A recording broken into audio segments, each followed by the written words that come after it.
Hi, welcome to Dr. B.R. Ambedkar Followers and Online Academy.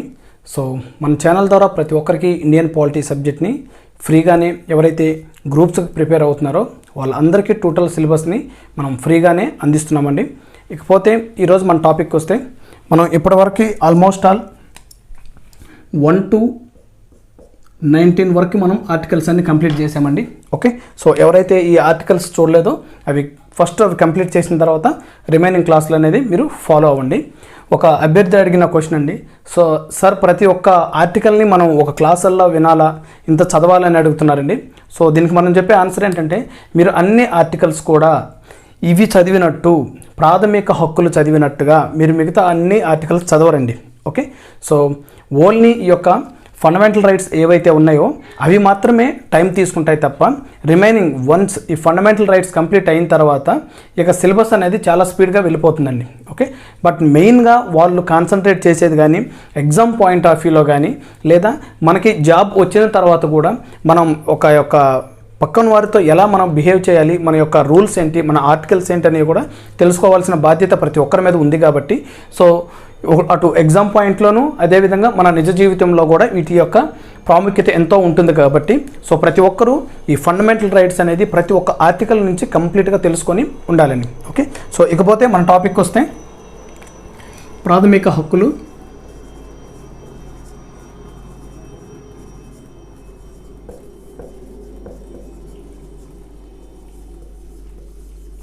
Okay, so దీంట్లో మనం almost all article 19 కూడా complete చేసామండి. మనం article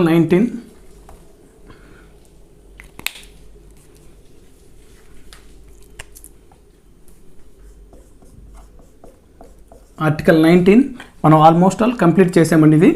దీంట్లో మొదటగా మనం ప్రీవియస్గా ఒక 2 కేసెస్ గురించి నేను ఎందుకు చెప్పలేదంటే అవి సో ఇప్పుడు ప్రజెంట్ కరెంట్ అప్డేట్ మీద ఆర్టికల్ 19 మీద ఏ కేసు అయితే ఉంటుందో ఆ కేసు మీద మనం ఎగ్జామ్కి వెళ్ళే ముందు ఖచ్చితంగా ఆ కేసు గురించి తెలుసుకొని ఉండాలండి. ఓకే, సో దానికోసమే నేను సపరేట్గా అక్కడ ఆర్టికల్ 19లో చెప్పకుండా అప్డేట్ ఇష్యూ ఈ క్లాస్లో నేను చెప్తున్నాను. ఓకే, సో ఈ ఆర్టికల్ 19 మీద ప్రజెంట్ ఉన్న అప్డేట్ కేసు ఏంటంటే అండి, షాహీన్ బాగ్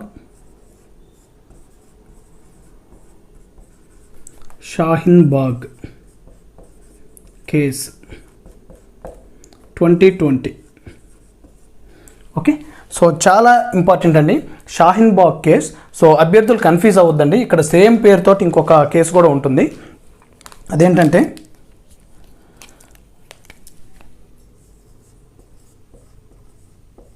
అరుణా షాన్బాగ్ కేస్. ఓకే, ఇటువంటి కేసు నేమ్లు వచ్చినప్పుడు అభ్యర్థులు ఎవరు కూడా కన్ఫ్యూజ్ అవ్వద్దండి. సో మ్యాక్సిమం మీరు అట్లా కన్ఫ్యూజ్ అవ్వకుండా చెప్పడానికే ట్రై చేస్తాను. సో ఇవి రెండు చూసుకోండి ఒకసారి. అరుణా షాన్బాగ్ కేసు సపరేట్ అండి, అదేవిధంగా షాహీన్ బాగ్ కేసు రెండు కంప్లీట్గా ఒక సంబంధం లేని కేసులు అండి. చాలామంది అభ్యర్థులు ఒకవేళ అరుణా మర్చిపోయినా కానీ ఈ షాన్బాగ్ కేసు అనగానే మీరు 2020కి సంబంధించిందని మాత్రం అనుకోవద్దు. ఓకే, ఒక 2 పాయింట్స్ చెప్తానండి దీని గురించి. మనకి ఇక్కడ అవసరం లేదు దాని గురించి, బట్ తెలుసుకుంటే ఎందుకైనా మంచిది. ఈ అరుణా షాన్బాగ్ కేసు ఏంటంటే మనకి ఇంకొక వేరే ఆర్టికల్స్ చెప్పేటప్పుడు దీని గురించి కూడా క్లియర్గా వివరిస్తాను. ఇది almost up to 15 to 20 minutes పడుతుందండి ఈ కేసును వివరించాలంటే. సో అందువల్ల ఈ యొక్క డిఫరెన్స్ ఒకటి నేను చెప్తాను, అదొకటి గుర్తుంచుకోండి. ఈ అరుణా షాన్బాగ్ అనేమో ఒక లేడీ, ఈమెని ఒక గ్యాంగ్ రేప్ చేస్తారండి. చాలా ఇంపార్టెంట్ కేసు అండి, ఇది కూడా గుర్తుంచుకోండి. ఒక గ్యాంగ్ కంప్లీట్గా వీళ్ళని అత్యాచారం ఈమెని చేస్తారండి.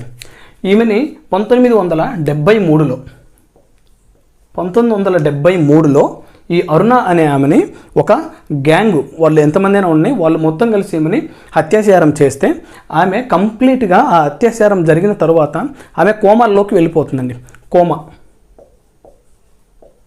ఓకే, సో ఎప్పటి నుంచి 1973 నుంచి ఆమె రీసెంట్గా 2011 వరకు ఆమె కోమాలోనే ఉంటుందండి. ఓకే, చాలా ఇంపార్టెంట్ కేస్. దాని గురించి వచ్చినప్పుడు నేను ఇంకా క్లియర్గా మీకు వివరిస్తాను. అసలు ఏంటి అరుణా షాన్బాగ్ కేసు ఏంటి, ఆమె యొక్క వృత్తి ఏంటి, అవి మొత్తం కూడా మనం అక్కడే ఎక్స్ప్లెయిన్ చేస్తాము. సో దీని గురించి మనకు అక్కర్లేదు కాబట్టి, సో ఆ నేమ్స్ అనేవి చాలామంది కన్ఫ్యూజ్ అవుతారు. జస్ట్ హీ అనేది రాస్తే ఇక్కడ షాహీన్ బాగ్ అవుతుంది కాబట్టి అదొకటి మీరు గుర్తుంచుకోండి.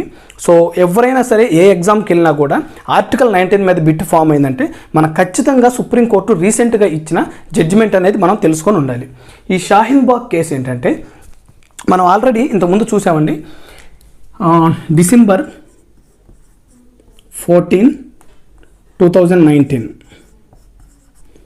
ఓకే, సో ఇక్కడ నుంచి 2020 మార్చ్ 24. ఓకే, దాదాపుగా 101 డేస్ అండి. ఓకే, సో ఢిల్లీలో వీళ్ళు ఈ యొక్క డేట్ నుంచి ఈ డేట్ వరకు కాలింది కుంజ్ ఒక ఏరియా అండి, ఇది కాలింది కుంజ్, ఇది రోడ్ అనుకోండి అండి ఒకటి. ఓకే, సో రోడ్, ఇక్కడ షాహీన్ బాగ్. ఓకే, సో ఇవి ఒక 2 ఏరియా పేర్లు అండి. మనం ఇప్పుడు ఏ విధంగా అయితే మనం ఒక సపోజ్ ఇప్పుడు హైదరాబాదే ఉందనుకోండి, నేరేడ్మెట్ నుంచి ఈసీఎల్ వరకు ఒక రోడ్డు ఉందనుకోండి. సో ఆ యొక్క డిస్టెన్స్ అనేది ఆ 2 పాయింట్లు ఏవైతే ఉన్నాయో అదేవిధంగా కాలింది కుంజ్ అనేది ఒక ఏరియా పేరు, అక్కడి నుంచి షాహీన్ బాగ్ అనేది ఇంకొక ఏరియా పేరు అండి. ఓకే, అయితే వీళ్ళు ఏదైతే ప్రజెంట్ ఉన్న మోడీ గవర్నమెంటు సిఏఏ ఒకటి, CAA okay, citizenship amendment act మీకు అందరికీ తెలిసే ఉంటుందండి. సిఏఏ, అదేవిధంగా ఎన్పిఆర్ నేషనల్ పాపులేషన్ రిజిస్టర్, అదేవిధంగా NRC okay, national register citizenship. Okay, so ఎప్పుడైతే ఈ మూడింటిని యాక్ట్ అవ్వకముందండి, చట్టం కాకముందు వీళ్ళు ఎప్పుడైతే ఈ మూడింటి మీద బిల్లులు పెట్టారో, ఓకే, సో ఆ టైంలో ఢిల్లీలో జరిగిన ఈ యొక్క ప్లేసుల నుంచి కంప్లీట్గా వీళ్ళు రోడ్డుని మొత్తం బ్లాక్ చేశారండి. మీకు అందరికీ తెలుసు అక్కడ చాలా అల్లర్లు కూడా జరిగినాయి ఆ టైంలో. ఓకే, మన యొక్క మీకు ఇంకా బాగా గుర్తుండాలంటే మన మోడీ మనకి అమెరికా ప్రెసిడెంట్ని ట్రంప్ని పిలిచినప్పుడు కూడా మీరు అబ్జర్వ్ చేసి ఉంటారండి. ఓకే, సో అది ఫిబ్రవరి టైంలో ట్రంప్ వచ్చాడండి ఇక్కడికి. ఓకే, ఆ టైంలో వీళ్ళు డిసెంబర్ 14, 2019 నుంచి మార్చి 24, 2020 వరకు ఏదైతే ఈ రోడ్డు ఉందో ఈ రోడ్డుని కంప్లీట్గా బ్లాక్ చేయడం జరిగిందండి. అయితే దీని గురించి అసలు ఈ రోడ్డు బ్లాక్ చేయడానికి అదేవిధంగా అసలు ఆర్టికల్ 19కి సంబంధం ఏంటంటే ఒకసారి ఇప్పుడు చూద్దామండి.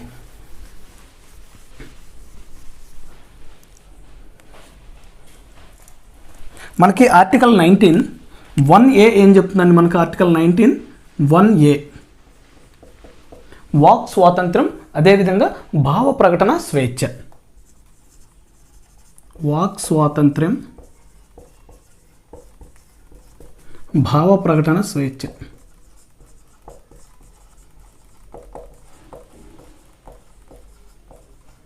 ఓకే, సో దీనికి కౌంటర్గా ఏముంటుందండి మనకి ఆర్టికల్ 19 క్లాస్ 2.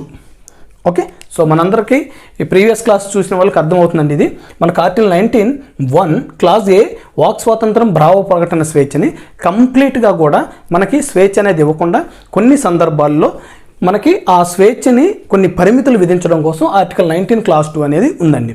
రైట్, అదేవిధంగా ఆర్టికల్ 19(1)(b) ఏమని చెప్తుందండి? శాంతియుతంగా ఆయుధాలు లేకుండా మనము సమావేశాన్ని ఏర్పాటు చేసుకోవచ్చు. ఓకే, సో ఆయుధాలు లేకుండా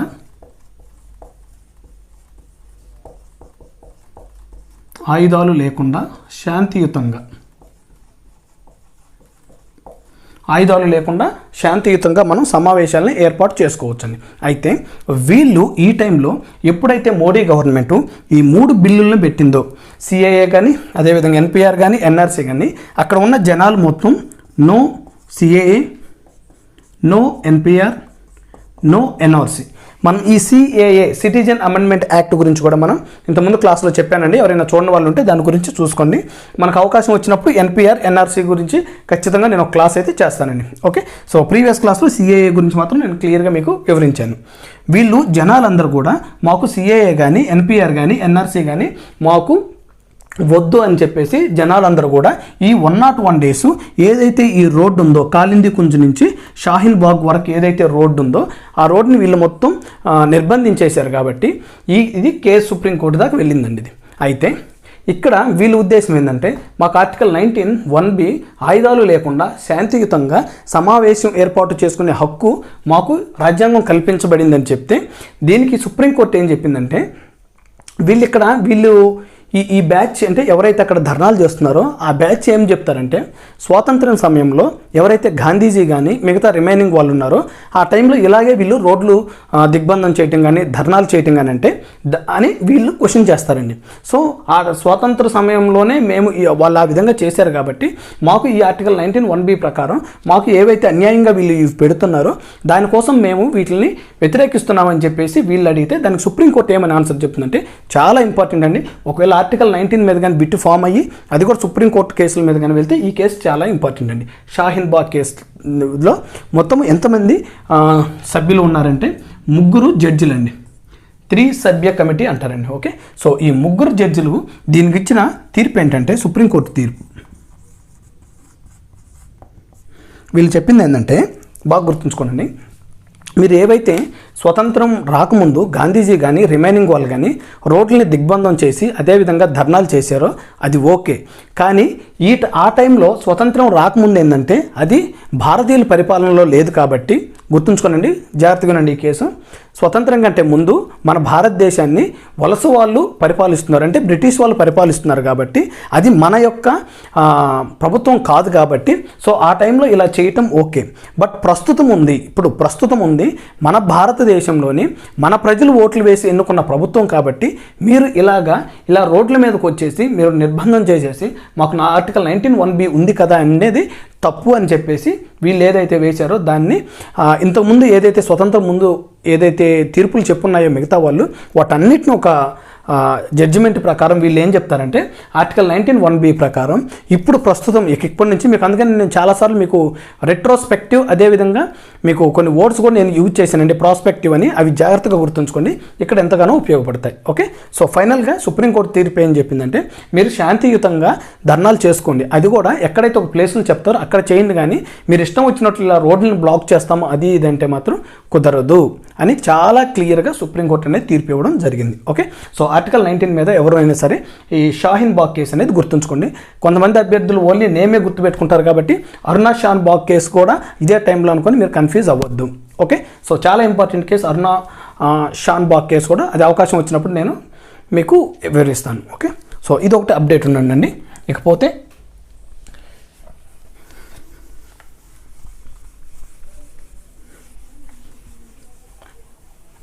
నెక్స్ట్ ఇంకొక కేసు చూద్దామండి. సుబ్రహ్మణ్యం స్వామి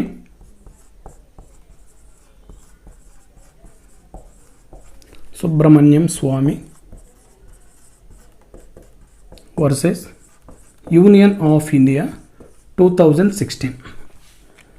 ఓకే, సో ఈ కేసులో ఏంటంటే మనం ఇక్కడ ఏమని చెప్పామంటే ఆర్టికల్ 19(1)(a) వాక్ స్వాతంత్ర్యం, భావ ప్రకటన స్వేచ్ఛ. ఓకే, సో దీనికి పరిమితులు అంటే కొన్ని నిబంధనలతోటి మనకు ఆర్టికల్ 19 క్లాస్ 2 అనేది కంట్రోల్ చేస్తుంది. ఆల్రెడీ 19 క్లాస్లో మనం ఏం చెప్పామండి, మీకు అందరికి గుర్తే ఉంటుంది, ఒక 8 పాయింట్లు చెప్పాము.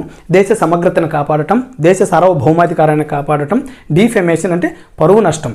ఓకే, పరువు నష్టం కానీ అదేవిధంగా శాంతి భద్రతల దృష్ట్యా నైతికత, మర్యాద, ఇట్లా మనం చాలా చెప్పామండి. ఇతర రాజ్యాలతోటి కూడా స్నేహపూర్వక సంబంధాలు అనేవి మనకు ఆర్టికల్ 19 క్లాస్ 2 అనేది దీనికి కంట్రోల్ చేస్తూ ఉంటుంది కౌంటర్గా. అయితే ఇక్కడ ఈ Subrahmanyam Swamy versus union of India కేసులు ఏంటంటే ముఖ్యంగా మీరు ఒక 3 వ్యక్తులను గుర్తుపెట్టుకోవాలండి. ఒకరు అరవింద్ కేజ్రీవాల్,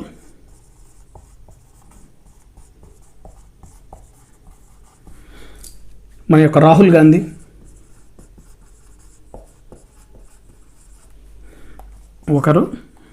ఇద్దరు, మూడో వ్యక్తి ఈ సుబ్రహ్మణ్యం స్వామి. ఓకే, సో వీళ్ళు ఏంటంటే మనకి ఆర్టికల్ 19(1)(a) ప్రకారం వాక్ స్వాతంత్రం కానీ భావ ప్రకటన స్వేచ్ఛ ఉందని చెప్పేసి వీళ్ళు ఆ ఎన్నికల టైంలో ఏం చేశారంటే వాళ్ళ దగ్గర ఎటువంటి ఆధారాలు లేకుండా, ఈ పాయింట్ గుర్తుంచుకోండి, వీళ్ళ 3 దగ్గర ఎటువంటి ఆధారాలు లేకుండా వాళ్ళ ప్రత్యర్థులు ఎవరైతే ఉన్నారో వాళ్ళ మీద కొన్ని మాటలు వీళ్ళు చెప్పడం జరిగిందండి. మాటలు అంటే మనం చూస్తూనే ఉంటాం, కొన్ని జరిగే చెప్తుంటారు, కొన్ని జరగనే చెప్తుంటారండి. ఓకే, సో అయితే ఈ సుబ్రహ్మణ్యం స్వామి మాట్లాడిన దాంట్లో వేరే అతను కోర్టుకు వెళ్ళటం జరిగింది. అతను నా మీద ఏవైతే ఆరోపణలు చేశాడో అవి కానీ నిరూపించకపోతే, ఇది గుర్తుంచుకోవాలండి. ఓకే, సో ఈ సుబ్రహ్మణ్యం స్వామి ఏవైతే ఆరోపణలు చేశారో అతని ప్రత్యర్థి మీద అవి కానీ నిరూపించకపోతే మనకి 2 సెక్షన్లు ఉంటాయండి. IPC 499, IPC 500. ఓకే, సో ఈ 2 సెక్షన్ల ద్వారా వాళ్ళని శిక్షించాలని చెప్పేసి వీళ్ళు అడుగుతున్నారండి. ఈ ఐపీసీ 419 ఏంటంటే పరువు నష్టం అండి, పరువు నష్టం. ఐపీసీ 500 ఏంటంటే ఈ పరువు నష్టం మీద, ఇక్కడ పరువు నష్టం అంటే ఒక్కసారి జాగ్రత్తగా వినండి, కొంచెం కన్ఫ్యూజన్ ఉంటుంది జనాలకి. ఈ ఐపీసీ 419 పరువు నష్టం ఏంటంటే, ఇప్పుడు నేనున్నానండి, నేను ఒక ఎక్స్ అనే వ్యక్తి మీద కొన్ని ఆరోపణలు చేశాను, అవి అన్ని అబద్ధాలు, బట్ కాకపోతే నేను ఆరోపణలు చేశాను, వాడు అటువంటి వాడు ఇటువంటి వాడని.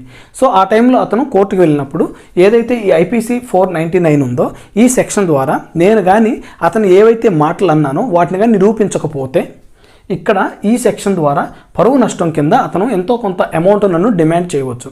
అది 10,000, 1 lakh, 1 crore, అంటే ఆ ఇద్దరు అభ్యర్థుల మధ్య ఉన్న వాళ్ళ యొక్క ఎకానమీ స్టేటస్ని బట్టి ఉంటుందండి. వాళ్ళు మంచి డబ్బున్న వాళ్ళైతే వాళ్ళ రేంజ్లో వాళ్ళు, మీరు చూసే ఉంటారు అరుణ్ జైట్లీ ప్రీవియస్ టైంలో 3 కోట్ల దాకా పరువు నష్టం దావా అని అడగడం జరిగింది. ఓకే, ఒకటి క్షమాపణ చెప్పండి, లేదా నాకు 3 కోట్లు కట్టమని చెప్పేసి అరుణ్ జైట్లీ అడుగుతారండి. అదేవిధంగా ఇక్కడ ఐపీసీ 419 పరువు నష్టం కింద నేను ఎవరినైతే ఆరోపణలు చేస్తున్నానో ఆ వ్యక్తిగా నేను నిరూపించకపోతే అతను డిమాండ్ చేసిన అమౌంట్ని నేను కట్టాల్సి వస్తుంది. అది ఒకటి. ఇక్కడ ఐపీసీ 500 ఏంటంటే పరువు నష్టం కింద శిక్ష. అంటే ఈ ఐపీసీ 500 ఏంటంటే నేను ఆరోపణలు చేశాను, ఆ వ్యక్తిని నేను నిరూపించలేనప్పుడు ఆ వ్యక్తి ఏమడుగుతున్నాడంటే నాకు డబ్బులు ఏమో అవసరం లేదు, కానీ నా యొక్క ప్రఖ్యాతిని అదేవిధంగా నా యొక్క పరువును తీశాడు కాబట్టి నాకు ఐపీసీ 500 ప్రకారము ఇతన్ని పరువు నష్టం కింద శిక్ష విధించండి, నాకు మనీ అవసరం లేదు, శిక్ష విధించండి అనేది ఐపీసీ 500. ఓకే,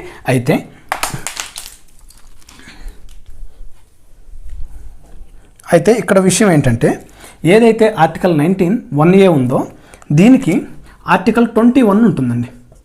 ఆర్టికల్ 21 ప్రాణం మరియు స్వేచ్ఛా హక్కు. సింపుల్గా చెప్పాలంటే మన భాషలో జీవించే హక్కు. ఆర్టికల్ 21 ఏంటంటే జీవించే హక్కు అండి. అయితే ఇప్పుడు అబ్జర్వ్ చేయండి, ఈ యొక్క అరవింద్ కేజ్రీవాల్ కానీ, రాహుల్ గాంధీ, సుబ్రహ్మణ్యం కానీ ఏదైతే ఆర్టికల్ 19(1) క్లాస్ ఏ ఉందో, ఓకే, సో చాలామంది అభ్యర్థులు కన్ఫ్యూజ్ అవుతారండి. ఇది ఒరిజినల్గా చెప్పాలంటే ఆర్టికల్ 19 క్లాస్ 1 సబ్ క్లాస్ ఏ అని మనం పలకాలండి. ఓకే, సో నార్మల్గా ఫ్లోలో 1A అంటున్నాను, అదైతే గుర్తుంచుకోండి. ఒరిజినల్గా అయితే ఇట్లా వచ్చినప్పుడు 19 అనేది ఆర్టికల్, 1 అనేది క్లాస్, ఏ అనేది sub class. Okay, so article 19(1A) వీళ్ళు ముగ్గురు ఏమంటారంటే వాక్ స్వాతంత్ర్యం భావ ప్రకటన ప్రకారం మేము ఆ వ్యక్తిని ఆరోపణలు చేశాము, అందువల్ల ఏవైతే ఇక్కడ ఐపీసీ 499 కానీ అదేవిధంగా ఐపీసీ 500 ఉన్నాయో ఇటువంటివి మాకు ఇబ్బందికరంగా ఉన్నాయి, వీటిని తొలగించండి అనేది వీళ్ళ యొక్క ఉద్దేశం, వీళ్ళు ముగ్గురు. అయితే సుప్రీంకోర్టు ఏమని చెప్తుందంటే ఎప్పుడైనా సరే ఆర్టికల్ 19కి కానీ అదేవిధంగా ఆర్టికల్ 21కి కానీ ఫైటింగ్ అని వస్తే, గుర్తుంచుకోండి, 19 కానీ 21 కానీ ఫైటింగ్ అని వస్తే ఈ సందర్భంలో మనం ఆర్టికల్ 19 కంటే ఆర్టికల్ 21కే మనం విలువను ఇవ్వాలి అని సుప్రీంకోర్టు తీర్పు చెప్తుందండి. ఎందుకు చెప్తుందంటే ఆర్టికల్ 19 అనేది ఖచ్చితంగా దానికి కొన్ని పరిమితులు అనేవి విధించబడ్డాయి. మనం ఏం చెప్పాము, ఆర్టికల్ 19 క్లాస్ 2 మీరు ఇష్టం వచ్చినట్టుగానే మాట్లాడితే ఆర్టికల్ 19 క్లాస్ 2 ప్రకారం కొన్ని నిబంధనలు అనేవి ఉన్నాయి.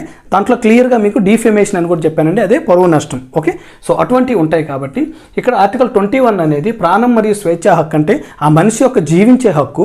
అతన్ని ఖచ్చితంగా ముందు మనం ఫస్ట్ ఇంపార్టెన్స్ జీవించే హక్కుకి ఇవ్వాలి, కానీ దీనికి కాదు అని చెప్పేసి వీళ్ళు సుప్రీంకోర్టు తీర్పు ఇవ్వడం జరుగుతుంది. ఓకే, సో ఈ 2 కేసులు కొంచెం ప్రీవియస్గా అప్డేట్లో ఉన్నాయి కాబట్టి జాగ్రత్తగా గుర్తుంచుకోండి. Okay, Subrahmanyam Swamy versus union of India 2006, అదేవిధంగా షాహీన్ బాగ్ 2020. ఓకే,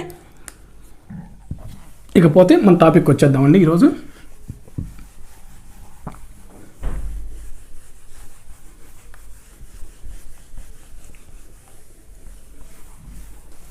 టాపిక్ ఏంటంటే స్వేచ్ఛా హక్కు.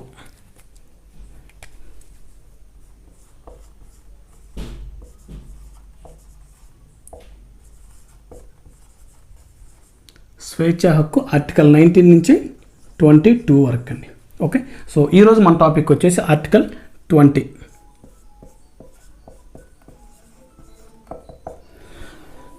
ఆర్టికల్ 20 ఏంటంటే నేరం చేసినందుకు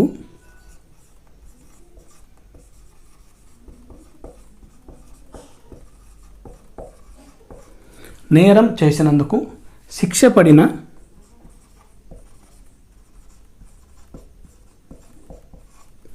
వారికి రక్షణ.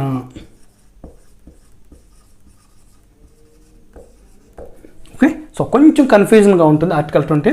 కొంచెం జాగ్రత్తగా వింటే ఇక్కడ అంత కన్ఫ్యూజ్ అయ్యే విషయం కూడా ఏముండదండి. ఒకసారి చూడండి.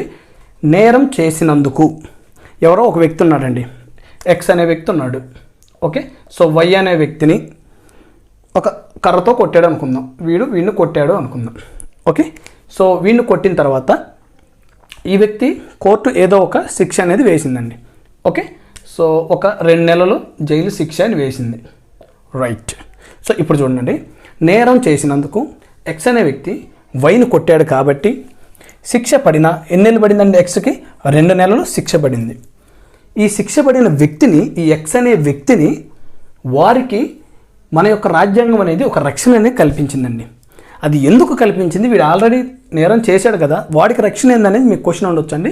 సో రిమైనింగ్ దీంట్లో ఒక 3 క్లాజెస్ ఉంటాయి. ఆ క్లాజ్ కానీ చదివితే మీకు క్లియర్గా అర్థమవుతుంది. సో మీకు అర్థం అవడం కోసం ఇక్కడ ఒక మాట చెప్తున్నాను చూడండి. ఎక్స్ అనే వ్యక్తి వై వ్యక్తిని కొట్టడం జరిగింది. ఈ వై వ్యక్తి కోర్టుకు వెళ్ళడం ద్వారా ఎక్స్ అనే వాడికి 2 నెలల శిక్ష జరిగింది. అయితే ఈ టైంలో ఇది 2020 అనుకుందాం. ఓకే, సో 2020లో అక్కడ ఉన్న ఆ యొక్క చట్టం ప్రకారం వాడికి 2 నెలల శిక్ష జరిగింది. రైట్, 2020 నవంబర్ అనుకుందాం. ఇప్పుడు ప్రజెంట్ ఇది జనవరి అనుకుందాం, ఇది ప్రజెంట్ నవంబర్లో. దీంట్లో ఇట్లా కొట్టినందుకు కూడా ఇక్కడ ఈ 2020 నవంబర్లో కొన్ని అమెండ్మెంట్ చేసి, అంటే సవరణలు చేసేసి ఇట్లా కొట్టిన వ్యక్తులకి 2 నెలలు కాదు 6 నెలలు శిక్ష అని ఉందనుకోండి. మళ్ళీ ఒకసారి చెప్తున్నానండి, కన్ఫ్యూజ్ అవ్వద్దు. ఈ వ్యక్తి ఎక్స్ అనే వ్యక్తి వైని 2020 జనవరిలో కొట్టడం జరిగింది. సో 2020 జనవరిలో ఆ రోజు వరకు, ఈ పాయింట్ గుర్తుంచుకోండి, ఆ రోజు వరకు చట్టంలో ఇటువంటి సంఘటనలు జరిగినప్పుడు ఆ వ్యక్తికి 2 నెలలు జైలు శిక్ష అనేది ఉంది.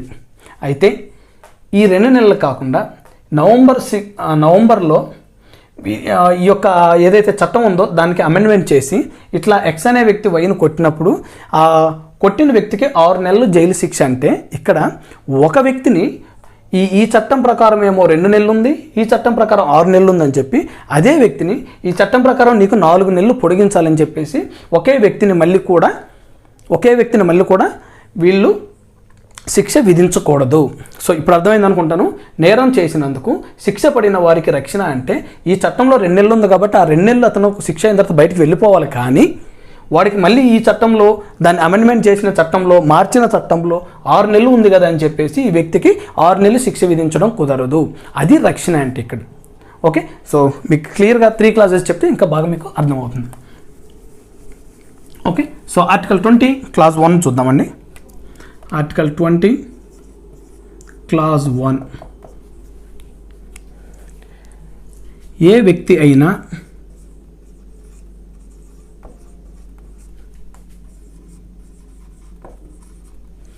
ఒక పనిని చేసినప్పుడు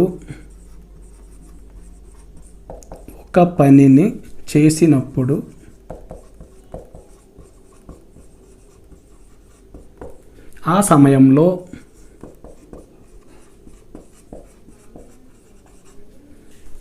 ఆ పని ఏ వ్యక్తి అయినా ఒక పనిని చేసినప్పుడు ఆ సమయంలో ఆ పని చట్టరీత్యా నేరం అని పేర్కొనబడి ఉండాలి.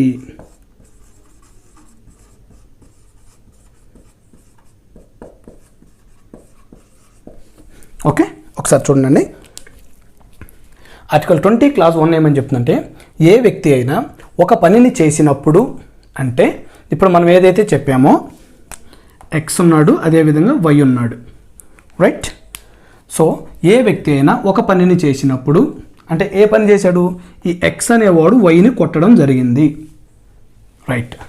ఆ సమయంలో, అంటే నేను డేట్ రాస్తున్నానండి, ఇది 2020 జనవరి 5th అనుకుందాం, ఓకే. సో ఏ వ్యక్తి అయినా ఒక పనిని చేసినప్పుడు ఎక్స్ అనే వ్యక్తి వైని ఈ డేట్న కొట్టినప్పుడు, ఆ సమయంలో అంటే ఆ డేట్లో ఆ పని, వీడు కొట్టిన పనిని చట్టరీత్యా నేరం, ఒక మనిషిని ఇంకొక మనిషిపై దాడి చేయటం అది చట్టరీత్యా నేరం అని మనకి చట్టంలో చెప్పి ఉండాలి.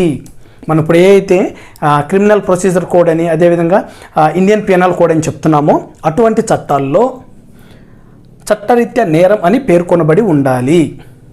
ఇప్పుడు మీకు క్లారిటీ ఇస్తానండి. ఇది ఎక్స్ అనే వ్యక్తి వై వ్యక్తిని 2020 జనవరి 5న కొట్టడం జరిగింది. ఈ కొట్టిన సమయంలో ఖచ్చితంగా ఒక వ్యక్తిపై ఇంకొక వ్యక్తి దాడి చేసినప్పుడు వాడికి ఖచ్చితంగా ఒక 3 నెలలు జైలు శిక్షను, లేకపోతే ఇంకా వేరే అనేది చెప్పి ఆ సెక్షన్ల ప్రకారం అక్కడ చట్టంలో ఖచ్చితంగా ఉంటేనే వీడిని శిక్షించాలి. అర్థమవుతుందండి? అది కాకుండా ఇప్పుడు ఎక్స్ అనే వ్యక్తి వైఎన్ను కొట్టేటప్పటికి, ఈరోజు నేను కొడితే చట్టంలో ఇటువంటి సంఘటనలు ఏమి జరగకుండా ఇంతకుముందు ఉండుంటే సో వీడు శిక్షార్హుడు కాదు. అర్థమవుతుందండి? సో అది మెయిన్ అనమాట. ఇక్కడ ఏ వ్యక్తి అయినా ఒక పనిని చేసినప్పుడు ఆ సమయంలో ఆ పని చట్టరీత్యా నేరమని పేర్కొనబడి ఉండాలి. సో ఎక్స్ అనేవాడు వైను కొట్టాడు కాబట్టి ఆ కొట్టిన రోజుకి ఆ డేటు నాటికి ఖచ్చితంగా అక్కడ ఒక చట్టం అనేది చేసి ఉండాలి. ఆ చట్టం ప్రకారమే ఎక్స్ని శిక్షించాలి. కానీ అటువంటి చట్టాలు ఏమి లేకపోతే ఆ టైంలో ఎక్స్ని అనేది శిక్షించకూడదు. ఎందుకు శిక్షించకూడదంటే, నేను ఏ పని అయితే చేస్తానో ఆ రోజు ఆ పనికి ఖచ్చితంగా కూడా, నేను చేసిన ఆ తప్పుకి ఖచ్చితంగా కూడా మన యొక్క చట్టాలలో దాని గురించి వివరించి ఉండాలి. ఓకే, సో చూద్దాం దీని సంగతి ఏందో. అందుకనే మనం వీళ్ళు ఏమని చెప్తారంటే, నో ఎక్స్ పోస్ట్ ఫ్యాక్టో లా అంటే దీని అర్థం ఏంటంటే కార్యానంతర శాసనం. ఎక్స్ పోస్టో ఫ్యాక్ట్ లా అంటే కార్యానంతర శాసనం. గుర్తుంచుకోండి. ఇప్పుడు నేను ఒక వ్యక్తిని కొట్టినప్పుడు, మీకు ఇంకా మంచిగా చెప్పాలంటే ఇప్పుడు ఇది చూద్దామండి, మీకు ఇంకా మంచిగా అర్థమవుతుంది. మనం ఏమని చెప్పామండి, ఐటీ యాక్ట్ 2000, ఐటీ యాక్ట్ 2000లో వీళ్ళు ఏమని చెప్పారంటే, ఏదైతే సెక్షన్ 66A ఏదైతే ఉందో ఈ సెక్షన్లో వాళ్ళు ఏం చెప్పారు, అప్పుడు ప్రభుత్వం అనేది ఏదైనా నిర్ణయం తీసుకుంటే, ఈ యాక్ట్కి దీనికి సంబంధం లేదు, బట్ మీకు ఎగ్జాంపుల్ చెప్తున్నానండి. ప్రభుత్వం అనేది ఏదైనా ఒక నిర్ణయం తీసుకుంటే ఆ నిర్ణయాన్ని సోషల్ మీడియా ద్వారా కానీ లేదా ఎలక్ట్రానిక్ మీడియా ద్వారా కానీ, అర్థమవుతుందండి, సోషల్ మీడియా ద్వారా లేదా ఎలక్ట్రానిక్ మీడియా ద్వారా కానీ విమర్శిస్తే చట్టరీత్యా నేరం అనేది ఈ యొక్క సెక్షన్ 66A, రైట్. అయితే వీళ్ళు ఆల్రెడీ ఇది చట్టం చేశారు. నేనేం చేస్తున్నాను, ఇది యాక్ట్ 2000లో చేసి దాంట్లో సెక్షన్ 66A చేశారు కాబట్టి నేను ఒకవేళ 2001లో ప్రభుత్వం అనేది ఏదో ఒక విషయంలో నేను ఆ యొక్క ప్రభుత్వం చేసిన ప్రకటనని నేను విమర్శించినప్పుడు, ఈ 2001 నేను జనవరి 6th నేను విమర్శించానే అనుకోండి, ఓకే. సో విమర్శించినప్పుడు ఇది 2000లో నీ చట్టం చేయబడి, సో ఆల్రెడీ సెక్షన్ 66A క్లియర్గా చెప్తుంది, మీరు కానీ ప్రభుత్వం ఏదైనా నిర్ణయం చెబితే ఆ నిర్ణయాన్ని కానీ వ్యతిరేకిస్తే మీరు చట్టరీత్యా నేరం అనేది ఉంది కాబట్టి, సో నేను వ్యతిరేకించినప్పుడు ఈ సెక్షన్ ప్రకారం నాకు అనేది శిక్ష అనేది వేయటం జరుగుతుంది, రైట్. ఓకే, ఇది యాక్ట్ ఎప్పుడైనా 2000లో చేశారు. నేను 1999లో బాగా అర్థం చేసుకున్నాండి. 1999 జనవరి 6న నేను ప్రభుత్వం ఒక ప్రకటన చేస్తే ఆ ప్రకటన నేను విమర్శించి నేను అది ఎలక్ట్రానిక్ మీడియా ద్వారా కానీ లేదా సోషల్ మీడియా ద్వారా కానీ నేను ఆ ప్రభుత్వం చర్యను వ్యతిరేకించినప్పుడు, ఏదైతే వీళ్ళు ఇంతకుముందు నన్ను శిక్షించారని చెప్పారో సెక్షన్ 66A ఎప్పుడున్నప్పుడు 2001 జాన్ 6th నేను ప్రకటించినప్పుడు ఆల్రెడీ ఇక్కడ చట్టం ఉంది కాబట్టి నన్ను శిక్షించాలి. అది ఫస్ట్ పాయింట్. ఇది సెకండ్ వన్ ఏంది, నేను 1999 జనవరి 6న నేను ప్రభుత్వాన్ని విమర్శించాను కాబట్టి సో ఆ టైంలో నన్ను వీళ్ళు శిక్షించడానికి కుదరదు. ఎందుకు కుదరదంటే వీళ్ళు యాక్ట్ చేసింది ఎప్పుడు 2000లో వీళ్ళు యాక్ట్ అనేది చేశారు. ఇన్ఫర్మేషన్ టెక్నాలజీ యాక్ట్ 2000లో చేశారు. నేను ప్రభుత్వాన్ని విమర్శించింది ఎప్పుడు 1999లో నేను విమర్శించాను. అయితే ఇక్కడ లాజిక్ ఏంటంటే మీకు అర్థం కావాల్సింది, ఇప్పుడు నేను 1999లో విమర్శించాడని చెప్పేసి 2000లో చట్టం చేసి నేను 1999లో విమర్శించిన తీసుకువచ్చేసి నేను నిన్ను అరెస్ట్ చేస్తాను ఈ సెక్షన్ కింద అంటే కుదరదు. అదే ఇక్కడ నో ఎక్స్ పోస్ట్ ఫ్యాక్టో లా అంటే కార్యానంతర శాసనం. అర్థం ఏంటంటే ఇక్కడ చట్టం ఏమి చేయకుండా 1999లో నేను ఏదైతే విమర్శించానో అప్పటికి చట్టం లేదు కాబట్టి నన్ను ప్రభుత్వం అనేది శిక్షించలేదు. ఇక్కడ ఐటీ యాక్ట్ 2000లో చట్టం చేసి ఆల్రెడీ మీరు కానీ ఇలా విమర్శిస్తే ఈ సెక్షన్ 66A ప్రకారం మిమ్మల్ని శిక్షిస్తామని అది చెప్తున్నారు కాబట్టి సో ఇక్కడ 2001లో నేనంటే నన్ను శిక్షించాలి కానీ 1999 అంటే చట్టం చేయకముందే నేను చేసినప్పుడు శిక్షించడానికి లేదు. అదే ఇక్కడ అనమాట. ఏ వ్యక్తి అయినా ఒక పనిని చేసినప్పుడు ఆ సమయంలో ఆ పని చట్టరీత్యా నేరమని పేర్కొనబడి ఉండాలి. ఇక్కడ రెండు ఒకటే అండి. నేను 1999లో ప్రభుత్వాన్ని విమర్శించాను, 2001లో ప్రభుత్వాన్ని విమర్శించాను. కానీ ఇక్కడ నన్ను శిక్ష వేయడానికి కుదరదు, శిక్ష అనేది కుదరదు. కానీ ఇక్కడ 2001లో ఇక్కడ ఈ సెక్షన్ ఉంది కాబట్టి నన్ను శిక్షించవచ్చు. ఓకే, అంటే ఎక్స్ పోస్ట్ ఫ్యాక్టో లా అంటే కార్యానంతర శాసనం. అయితే మీకు ఎగ్జాంపుల్ ఎలా అడుగుతాడంటే ఇక్కడ మెయిన్గా ఆర్టికల్ 20 క్లాజ్ 1 అనేది ఈ ఎక్స్ పోస్టో ఫ్యాక్టో లాకి వ్యతిరేకమా కాదా అని అడిగే ఛాన్స్ ఉంటాయండి. ఓకే, సో ఆర్టికల్ 20 క్లాజ్ 1 ఏమని చెప్తుంది, ఎవడైనా మర్డర్ చేసేటప్పుడు వీడు కానీ మర్డర్ చేస్తే ఆ మర్డర్కి ఖచ్చితంగా ఇక్కడ ఈ సెక్షన్ ప్రకారం శిక్ష ఉంటుందని ఉంటేనే వాడిని శిక్షించాలి, లేకపోతే శిక్షించకూడదు. ఇక్కడ ఎక్స్ పోస్టో ఫ్యాక్టో లా అంటే కార్యానంతరం వాడు ఆ పని చేసిన తర్వాత మీరు ఒక చట్టాన్ని తీసుకొచ్చేసి ఈ చట్టం ద్వారా వీడిని శిక్షిస్తానంటే కుదరదు అనేది ఇక్కడ. సో దీనికి ఆన్సర్ ఏంటంటే వ్యతిరేకం. ఇది తెలియాలండి మీకు. ఓకే, ఎగ్జామ్లో ఎప్పుడు కూడా మీకు పాలిటీలో స్ట్రైట్ ఫార్వర్డ్ క్వశ్చన్స్ ఎక్కడ ఇవ్వరండి. ఓకే, సో ఇలా మెలికి పెట్టేసి మరి మిమ్మల్ని క్వశ్చన్ అడగడం జరుగుతుంది. అంటే దాని యొక్క బ్యాక్గ్రౌండ్ తెలిస్తే మీకు క్లియర్గా అర్థమవుతుంది. అయితే ఇక్కడ ఒక చిన్నది చూద్దామండి. ఇది ఓకే, ఒక కేసు చూస్తే మీకు అర్థమవుతుందండి. Ratan Lal versus state of Punjab.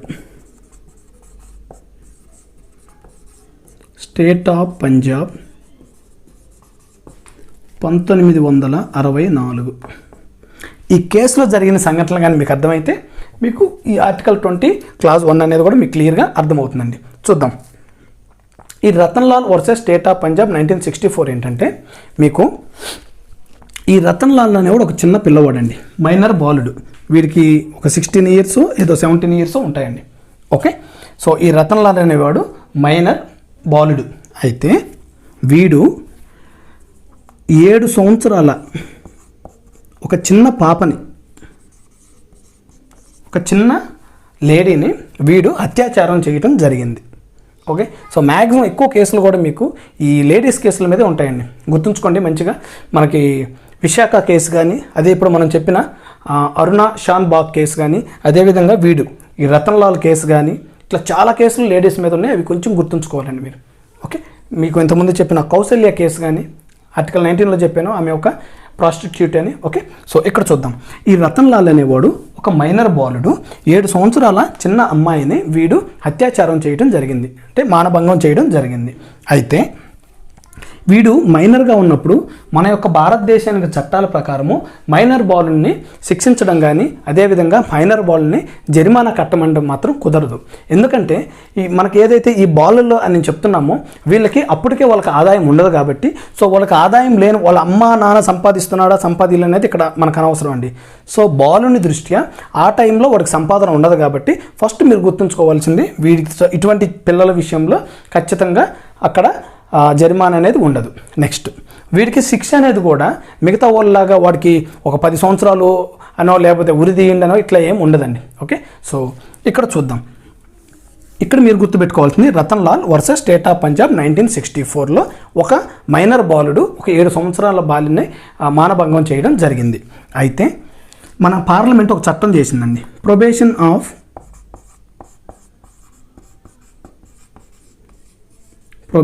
Of offenders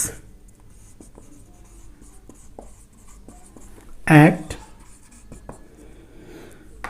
1958.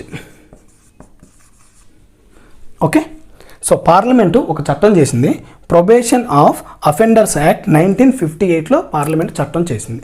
Right, ఇదేంటంటే ఇక్కడ ప్రొబేషన్ అంటే ఏంటంటే పరిశీలించడం అండి.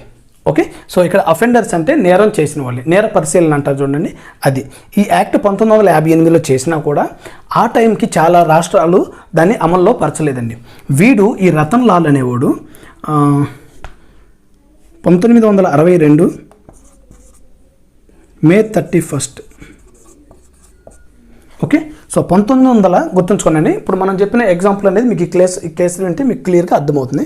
1962 మే 31న ఈ రతన్ లాల్ అనే మైనర్ బాలుడు 7 సంవత్సరాల బాలికని మానభంగం చేయడం జరిగింది.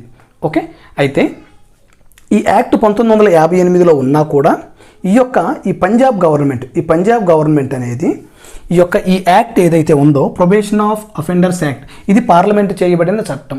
అదేవిధంగా ఆ చట్టాన్ని రాష్ట్రాలు కూడా అమలు చేయాలండి. ఓకే, సో వీళ్ళు పంజాబ్ రాష్ట్రం ఎప్పుడు అమలు చేసిందంటే ఈ యాక్ట్ని 1962 సెప్టెంబర్ 1న. అర్థమవుతుందండి?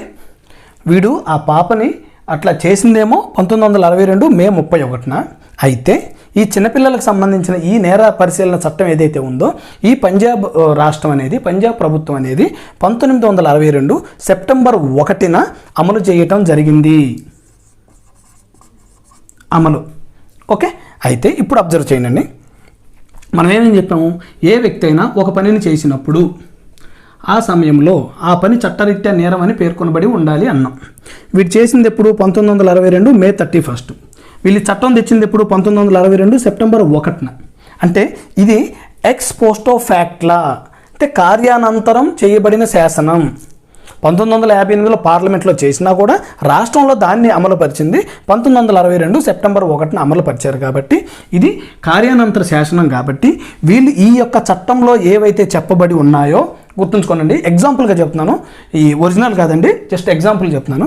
ఒకవేళ ఈ చట్టంలో ఇటువంటి మైనర్ బాలుడు కానీ ఇలా చేస్తే సపోజ్ ఒక 10 ఇయర్స్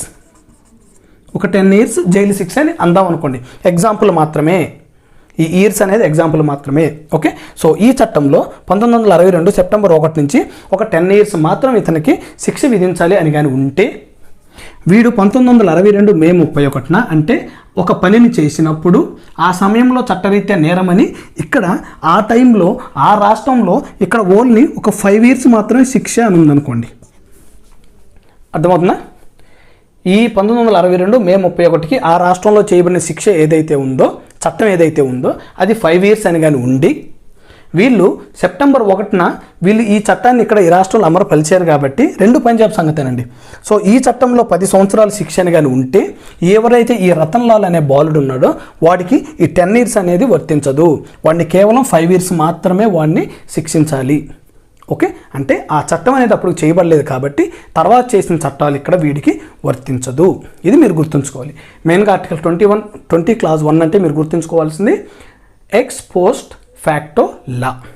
రైట్, అర్థమైంది అనుకుంటున్నానండి.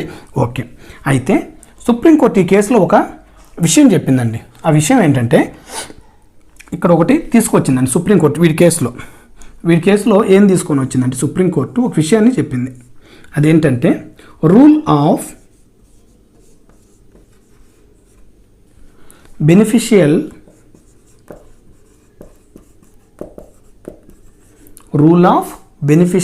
కన్స్ట్రక్షన్ అనేది ఒక విషయాన్ని చెప్పిందండి ఈ కేసులో.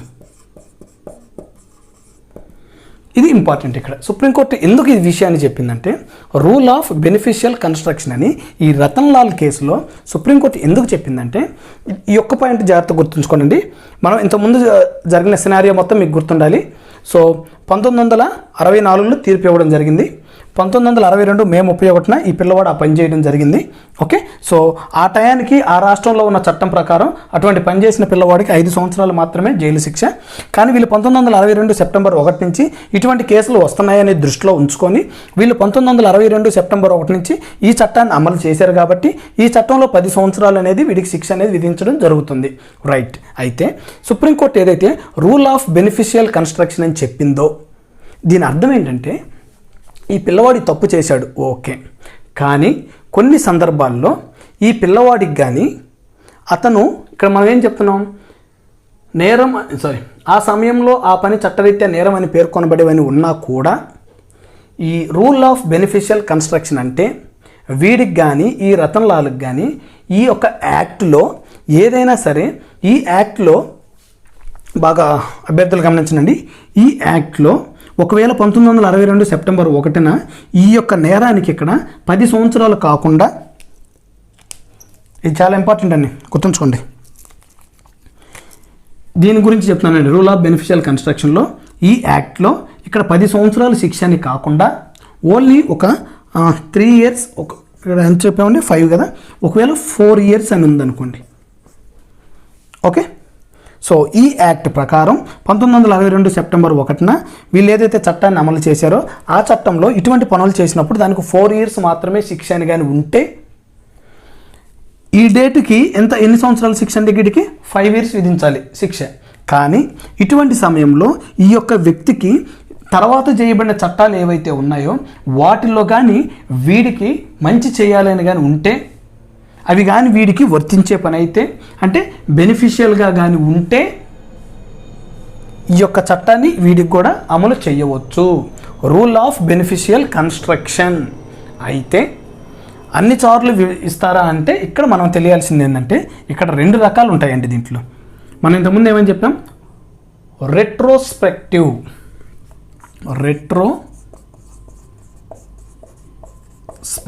లా అని మీకు ఆల్రెడీ ఇంతకుముందు నేను చెప్పానండి. రెట్రోస్పెక్టివ్ అంటే ఏంటి, వెనుక నుంచి కూడా, అంటే వీడికి 1962లో కానీ ఏదైనా ఒక కేసు విధించబడితే అది 1964లో అది కానీ చేయబడినా కూడా మనము 64లో అది చేయబడినా కూడా 62 నుంచి కూడా దాన్ని అనుసరించవచ్చు. బట్ కాకపోతే మనం ఒక పక్క ఇక్కడ రూల్ ఆఫ్ బెనిఫిషియల్ కన్స్ట్రక్షన్ అని చెప్తున్నా కూడా ఇటువంటి కేసులు ఏవైతే ఉన్నాయో వాటిల్లో రెట్రోస్పెక్టివ్ అనేది పనికి రాదు.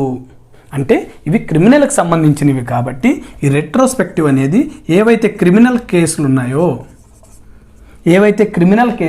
అంటే ఇటువంటి ఎదవ పనులు చేసిన వాడు ఎవడైతే ఉన్నాడో వీళ్ళకి ఇటువంటి ప్రయోజనకరమైనవి వర్తించదు. ఓకే, మళ్ళీ ఒకసారి చెప్తున్నాను గుర్తుంచుకోండి. సుప్రీంకోర్టు ఏదైతే రూల్ ఆఫ్ బెనిఫిషియల్ కన్స్ట్రక్షన్ అని చెప్తుందో ఇది అందరికీ సంబంధించింది కాదు. ఇటువంటి తీవ్రమైన నేరవ పనులు చేసినప్పుడు అంటే ఇటువంటి క్రిమినల్ పనులు చేసినప్పుడు వాళ్ళకి ఈ రెట్రోస్పెక్టివ్ అనేది వర్తించదు. రైట్. సో ఏవైతే మనకు సివిల్ విషయాలు ఉంటాయో ఇటువంటి ఆ క్రిమినల్ కాకుండా మిగతా ఏవైతే సివిల్ విషయాలు ఉంటాయో వాటికి ఈ రెట్రోస్పెక్టివ్ అనేది అనుసరించవచ్చు.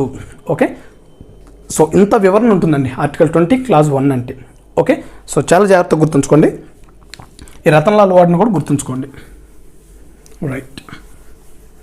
Next article 20 clause 1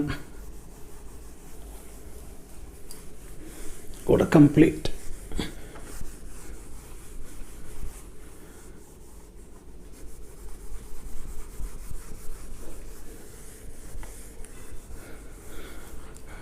article 20 clause 2. Article 20 clause 2 ఏంటండి, ఒకసారి నేరం చేస్తే ఆ నేరానికి ఒక్కసారి మాత్రమే శిక్షను విధించాలి, అదేవిధంగా ఒకసారి మాత్రమే విచారించాలి. అది కూడా ఏందో చూద్దామండి. ఆర్టికల్ 20 క్లాజ్ 2 నేరం చేసినప్పుడు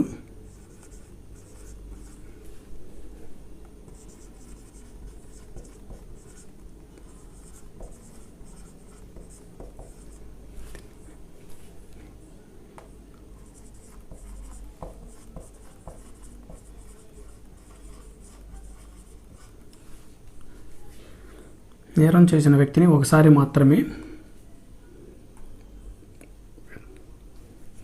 ఇట్లా చెప్పే కంటే దీనికి ఒకసారి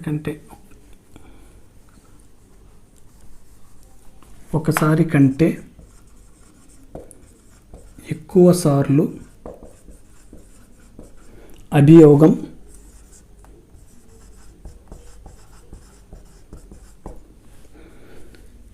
శిక్ష విధించరాదు. ఓకే, ఒకసారి వినండి. ఈ ఆర్టికల్ 20 అంతా కొంచెం కన్ఫ్యూజన్గా ఉంటుంది. కొంచెం బ్యాక్గ్రౌండ్ తెలిస్తే మీకు ఇంకా ఈజీ అయిపోతుందండి. ఆర్టికల్ 20 క్లాస్ 2 ఏమని చెప్తుందంటే, నేరం చేసిన వ్యక్తిని ఒకసారి కంటే ఎక్కువ సార్లు అభియోగం అంటే విచారించడం కానీ లేదా శిక్ష విధించడం కానీ జరగదు. అంటే అర్థం ఏంటంటే, ఒక నేరానికి ఒకసారి విచారణ చేయాలి, అదేవిధంగా ఒకసారి మాత్రమే శిక్షని విధించాలి. ఓకే, సో అర్థమవుతుందా? చూద్దాం. ఇప్పుడు ఎక్స్ అనేవాడు ఉన్నాడు, వై అనేవాడు ఉన్నాడు. వీడిని కొట్టాడు, బాగానే ఉంది. ఓకే, సో వీడిని కొట్టినందుకు అదేదో ఒకసారి విచారణ చేశారు, రైట్. తర్వాత వాడికి శిక్ష పడింది ఒక 3 నెలలు. ఓకే, సో తర్వాత వేరే చట్టం తెచ్చినప్పుడు మళ్ళీ అరే వీడికి 3 నెలలు కాదు, ఇప్పుడు కొత్తగా చేయబడిన చట్టం ఏదైతే ఉందో అక్కడ 9 నెలలు అని ఉంది, వీడిని మళ్ళీ విచారించి మళ్ళీ 9 నెలలు జైలు శిక్ష వేయడం అనేది కుదరదు. అదే మనకు ఆర్టికల్ 20 క్లాస్ 2 అంటే నేరం చేసిన వ్యక్తికి ఒకసారి మాత్రం విచారించాలి, ఒకసారి మాత్రమే శిక్షించాలి, మల్టిపుల్ టైమ్స్ అతన్ని శిక్షించడానికి కుదరదు. అయితే ఇక్కడ కొన్ని విషయాలు మనం తెలుసుకోవాలండి.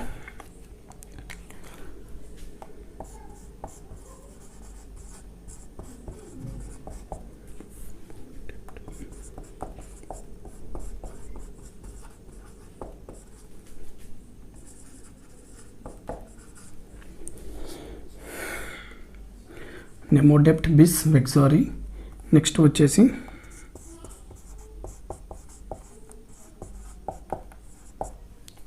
అట్రిఫోయిస్ convict, French double jeopardy.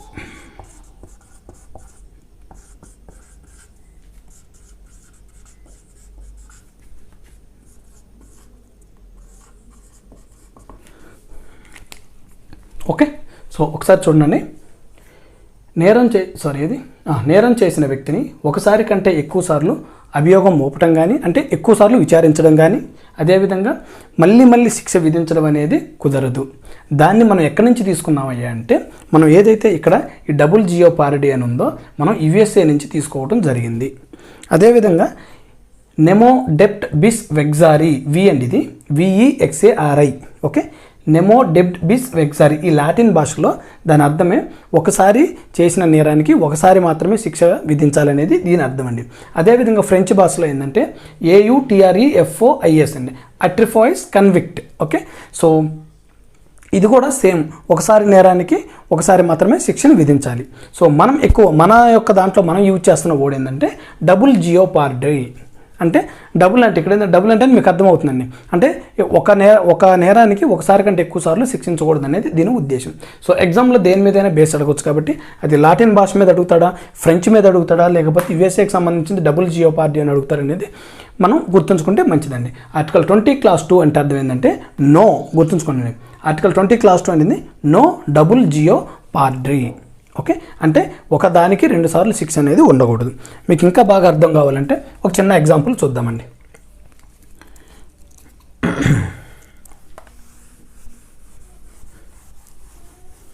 Okay, ఈ లాటిన్ భాష ఎన్ని గుర్తుంచుకున్నా గుర్తుంచుకోకపోయినా మీరు ఆర్టికల్ 20 క్లాస్ 2 అంటే గుర్తుంచుకోవాల్సింది డబుల్ జియోపార్డరీ.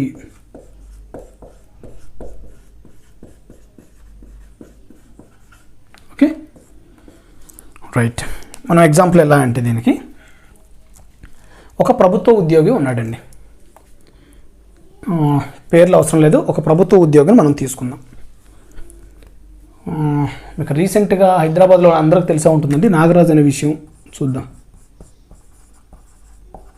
ఓకే, సో ఒక 1 వీక్ బ్యాక్ ఇతను సూసైడ్ చేసుకోవడం కూడా జరిగిందండి. ఇతను ఒక MRO, అతని యొక్క భూములకు సంబంధించిన విషయాల్లో దాదాపుగా కొన్ని వందల కోట్లు అనేవి ఇతని దగ్గర అక్రమ ఆస్తులుగా తేలటం జరిగింది. సో వీళ్ళు విచారిస్తున్న టైంలో అతను తన కండతోటి రీసెంట్గా ఒక 1 వీక్ బ్యాకే ఇతను ఉరివేసుకొని చనిపోవడం జరిగిందండి. అంటే ఇక్కడ మనం ఒక ప్రభుత్వ ఉద్యోగిని తీసుకుంటే మనకు అంటే అప్డేట్లో చెప్తున్నానండి, ఒక ఎక్స్ అనే వ్యక్తిని కానీ మనం తీసుకుంటే వీడు ప్రభుత్వ ఉద్యోగంలో జాయిన్ అయ్యేటప్పుడే మనం ఒక సైన్ చేయవలసి వస్తుందండి. సో ప్రభుత్వానికి సంబంధించి ప్రభుత్వ ఉద్యోగాల ఆ నిబంధనల ప్రకారము మేము నడుచుకుంటామని చెప్పేసి మనం ఒక సైన్ చేయడం జరుగుతుంది. అంటే దాంట్లో క్లియర్గా అవినీతికి పాల్పడొద్దు, ఇట్లా చాలా వర్డ్స్ ఉంటాయండి. వీడు అవినీతికి పాల్పడ్డాడండి, అవినీతికి పాల్పడ్డాడు, వీడు దొరికాడు కేసులో, అవినీతికి పాల్పడ్డాడు, వీడు కేసులో దొరికాడు. సో ఏదైతే యాంటీ కరప్షన్ ఉందో, సో అవినీతి నిరోధక బ్యూరో ఏదైతే ఉందో వాళ్ళు వీడిని పట్టుకొని శిక్షించడం జరిగింది. First one. ఓకే, ఈ అవినీతికి సంబంధించిన ఏ శాఖ అయితే ఉందో వాళ్ళు శిక్ష వేశారు. రైట్. నెక్స్ట్, వీడి ప్రభుత్వ ఉద్యోగం కదండి, వీడికి శిక్ష విధించింది దేని ద్వారా? యాంటీ కరప్షన్ వాళ్ళు శిక్ష విధించారు. రైట్. రెండోది, వీళ్ళు ప్రభుత్వ ఉద్యోగం నుంచి తొలగించారు. ఓకే, సో ఇదొక డిపార్ట్మెంటు.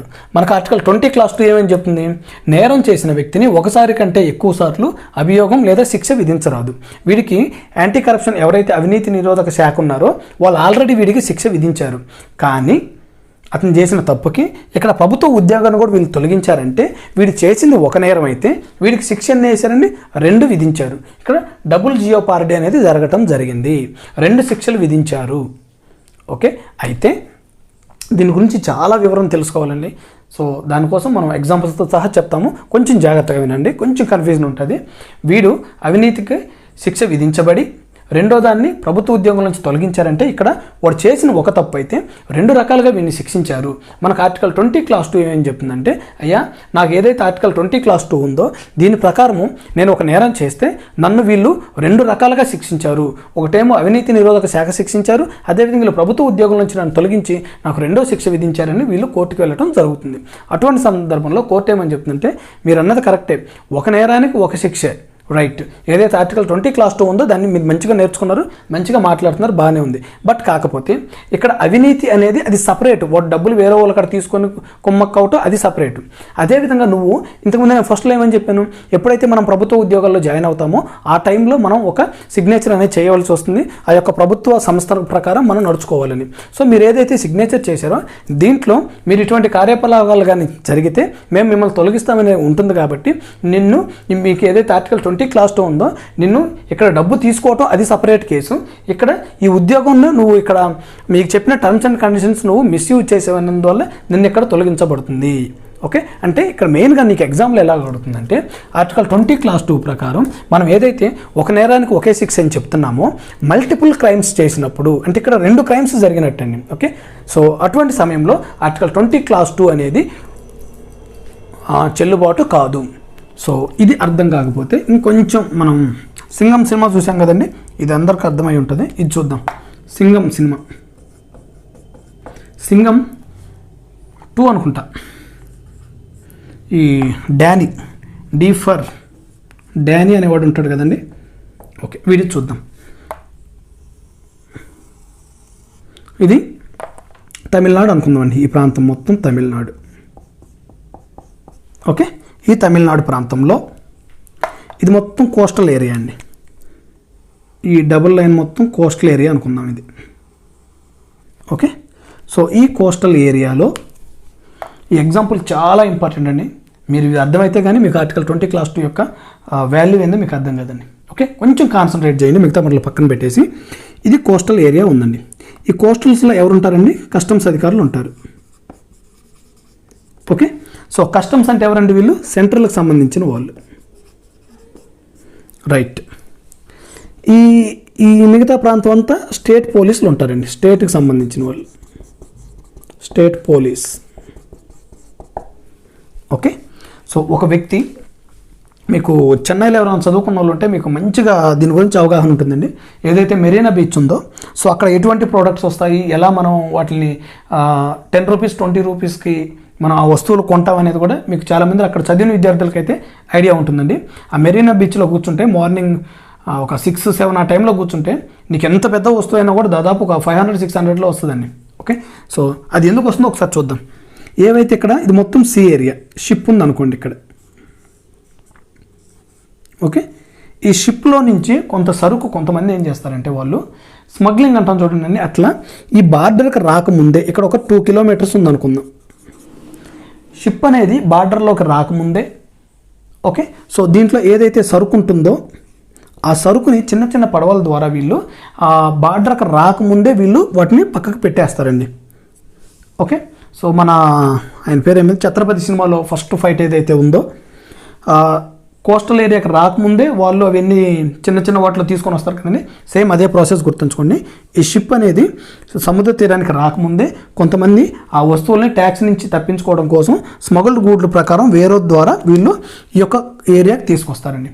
ఓకే, అట్లాగా ఇక్కడ ఎంతో కొంత కొన్ని సరుకు మనం రీసెంట్గా కేరళ కానీ ఇక్కడ చూసుకుంటే ఆమె కేసు ఉంది కదండి, గోల్డ్ కేసు, అదే మనం చెప్పుకుందాం. ఇప్పుడు దుబాయ్ నుంచి ఆమె ఫ్లైట్లో గోల్డ్ ఎలా అయితే తెచ్చిందో మనం అదేవిధంగా గోల్డ్ అనేది షిప్ ద్వారా తెచ్చారు అనుకుందాం. తెస్తే ఈ కస్టమ్స్ అధికారుల కళ్ళు కప్పి వీళ్ళు ఏదైతే సింగం సినిమాలో వాడు వచ్చి ఆడ కూర్చోగానే ఈ కస్టమ్స్ అధికారులు ఆ బార్డర్లోకి వాడిని రానిరండి. ఇది మీకు స్టేట్కి సంబంధించింది కాదు, ఇది సెంట్రల్కి సంబంధించిన కోస్టల్ అనేది. సో మీరు ఇక్కడికి రావడానికి లేదు, ఇది కస్టమ్స్ అధికారులకు సంబంధించి అని చెప్పి ఆ స్టేట్కి సంబంధించిన పోలీసుని ఆ ఏరియాలోకి వాడు ఎంటర్ కానివాడు. ఓకే రైట్, అదొకటి గుర్తుంచుకోండి చాలు. వీడు ఏం చేశాడంటే ఈ యొక్క గోల్డ్ని తీసుకొని ఈ కస్టమ్స్ అధికారులని తెలిసిపోయిందండి వాడు గోల్డ్ తీసుకునేది. ఇక్కడ నుంచి ఇది రోడ్ అండి, చాలా ఇంపార్టెంట్ అండి, జాగ్రత్తగా గుర్తుంచుకోండి. ఇదంతా కోస్టల్ ఏరియా. ఈ కోస్టల్ ఏరియా నుంచి వాడు గోల్డ్ తీసుకొని ఈ యొక్క కారులో ఏదైతే కారు ఉందో వాడిది వచ్చాడు అనుకుందాం. ఓకే, సో గోల్డ్ తీసుకొని వీడు వస్తున్నాడండి. ఈ కస్టమ్స్ అధికారులు వెంబడిస్తూ ఉన్నారు, అది ఫస్ట్ పాయింట్. వాడు గోల్డ్ దొంగతనం చేశాడు, గోల్డ్ని స్మగ్లింగ్ చేస్తున్నాడు. రైట్, వీడు ఇంత స్పీడ్గా వస్తూ ఉంటే ఏదైతే మనం స్టేట్ అని చెప్తున్నామో ఇదేదో ఒక సర్కిల్ అనుకుందామండి. ఇక్కడ ఒక స్టేట్ కానిస్టేబుల్ డ్యూటీ చేస్తున్నాడు అనుకుందాం. ఓకే, స్టేట్ పోలీస్ అనేవాడు ఇక్కడ డ్యూటీ చేస్తున్నాడు. ఈ వెనక వీళ్ళు చేజ్ చేసేటప్పుడు ఈ వ్యక్తి అనేవాడు ఇతన్ని హిట్ చేశాడు, అంటే గుద్దటం జరిగింది. రైట్, అంటే ఇక్కడ మీకు అర్థం కావాల్సింది ఏంటంటే ఎప్పుడైతే సెంట్రల్ అంటే కోస్టల్కి సంబంధించిన వాళ్ళు బంగారం స్మగ్లింగ్ చేశారో ఇక్కడ ఈ బంగారాన్ని పట్టుకోవడం కోసం జరిగేదంతా కూడా సెంట్రల్కి సంబంధించింది. అది ఒక కేసు. ఇక్కడ గోల్డ్ అనేది ఇది మీరు నెంబర్ 1 కేసుగా గుర్తుంచుకోవాలి. రైట్, నెక్స్ట్ ఎప్పుడైతే ఇక్కడ ట్రాఫిక్ కానిస్టేబుల్ని వీడు గుద్దటం జరిగిందో ఇది నెంబర్ 2. ఇదేమో ఇప్పుడు సెంట్రల్ కింద వస్తుంది కేసు, ఇక్కడేమో స్టేట్ కింద వస్తుంది కేసు. బట్ పర్సన్ మాత్రం సింగిల్ పర్సన్. రైట్, సో వీడిని గుద్దేశాడు, ఇలా వెళ్ళిపోయాడు, ఇలా పోతూ ఉన్నాడు. ఇక్కడ ఏదో ఆర్మీ వాళ్ళ క్యాంప్ ఉంది అనుకుందాం. ఓకే, సో ఆర్మీ వాళ్ళ క్యాంప్ ఉంటే ఆ క్యాంప్ని ఏదో చిన్న గొడవలు ఇట్లా వేసుకొని ఉంటారు చూడండి, దాన్ని గుద్దడం జరిగింది అనుకున్నాం. ఇక్కడ ఆర్మీ వాళ్ళని కూడా గుద్దడం జరిగింది. ఇప్పుడు చూద్దాం. ఆర్టికల్ 20 క్లాస్ 2 ఏమని చెప్తుంది, నేరం చేసిన వ్యక్తిని ఒకసారి కంటే ఎక్కువ సార్లు అభియోగం అంటే విచారించడం కానీ శిక్ష విధించడం జరగదు అనేది మన article 20 clause 2.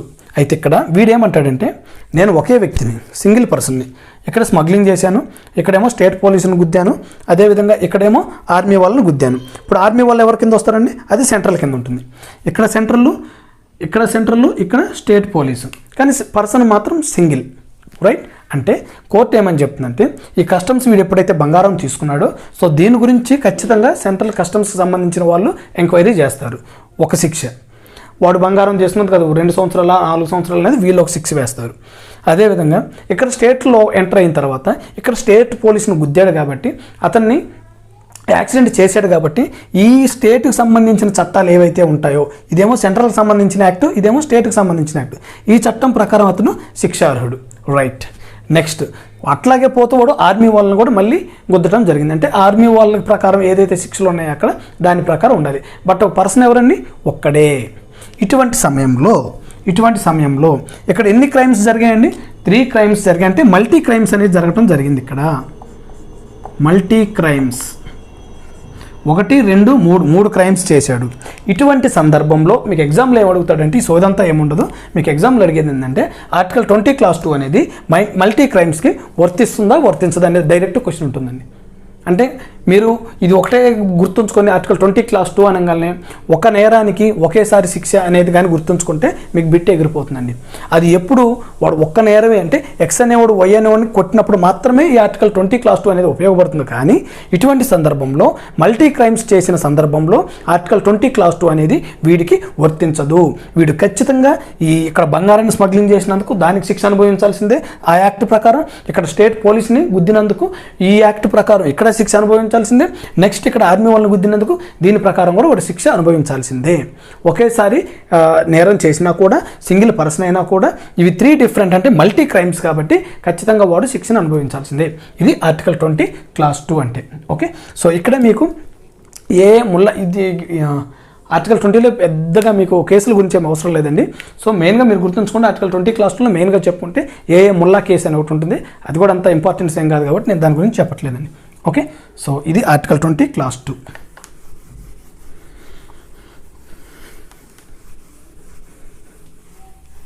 Next article 20 clause 3.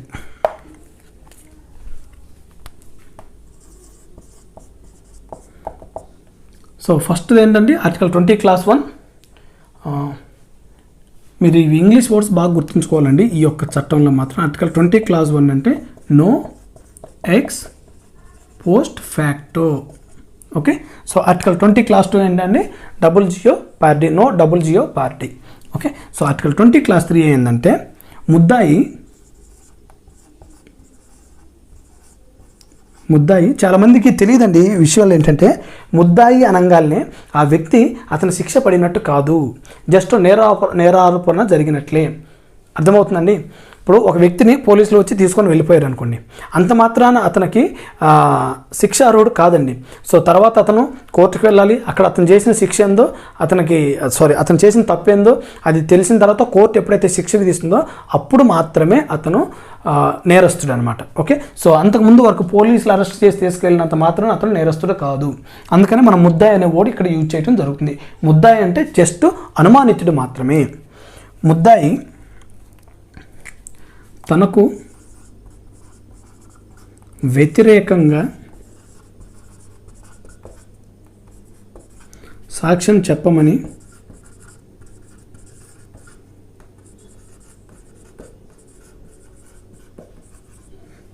నిర్బంధించరాదు.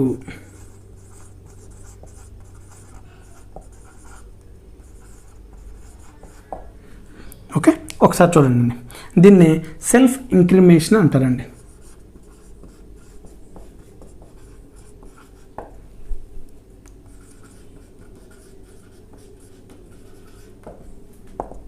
Okay, so ఒకసారి చూద్దాం. ముద్దాయి తనకు వ్యతిరేకంగా సాక్ష్యం చెప్పమని నిర్బంధించరాదు. మనం సినిమాల్లో చూస్తూనే ఉంటామండి. సో ఒక వ్యక్తిని ఒకరిని పట్టుకొస్తాడు అమాయకుడిని. సో వాడిని బాగా చిత్రహింసలు పెట్టేసి వాడు ఆ తప్పు చేయకపోయినా సరే తనే చేసినట్టుగా ఈ పోలీసులు కానీ కొట్టి వాడి చేత జడ్జి ముందుకు వెళ్ళినప్పటికీ ఆ తప్పు నేనే చేశానని చెప్పించడం జరుగుతుంది. మనం సినిమాలో చాలా చోట్ల చూస్తామండి.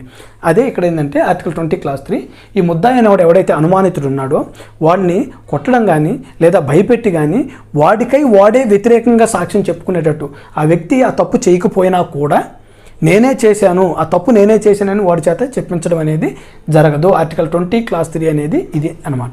ఓకే, సో మనం అలా కేసు చూసుంటాం, మనకు కరెక్ట్గా గుర్తు రావట్లేదు. సత్యానో ఏదో ఉంటుంది పేరు. వాడు ఆ అమ్మాయిని అట్లా చేయకపోయినా సరే వాడి మీద కేసు వేసేసి దాదాపుగా 7-8 సంవత్సరాలు జైల్లో పెట్టేసి వాడు కాళ్ళు కూడా పని చేయవండి. నాకు కరెక్ట్గా గుర్తురాట్లేదు అతని పేరు, సీన్ అనుకుంటా అతని పేరు. ఓకే, సో ఈ విధంగా ముద్దాయి అనే వ్యక్తిని ఎవరు కూడా అతనే సాక్ష్యాన్ని వ్యతిరేకంగా చెప్పుకోమని బలవంత పెట్టరాదు. అయితే ఇక్కడ విషయం ఏంటంటే ఒక చిన్న ఎగ్జాంపుల్ చూద్దాం. ఒక కేసులో ఒక వ్యక్తిని నన్నే తీసుకువెళ్ళారు అనుకోండి.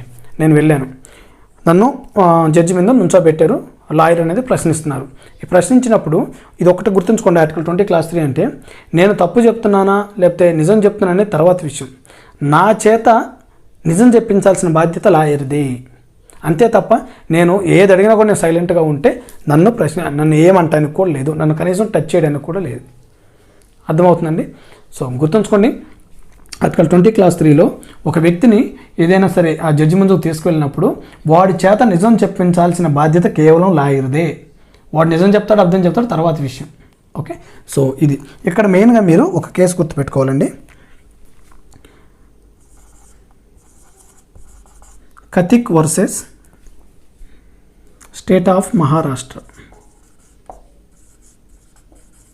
ఆ టైంలో బొంబాయి, మహారాష్ట్ర కాదు బొంబాయి, బొంబాయి మహారాష్ట్ర.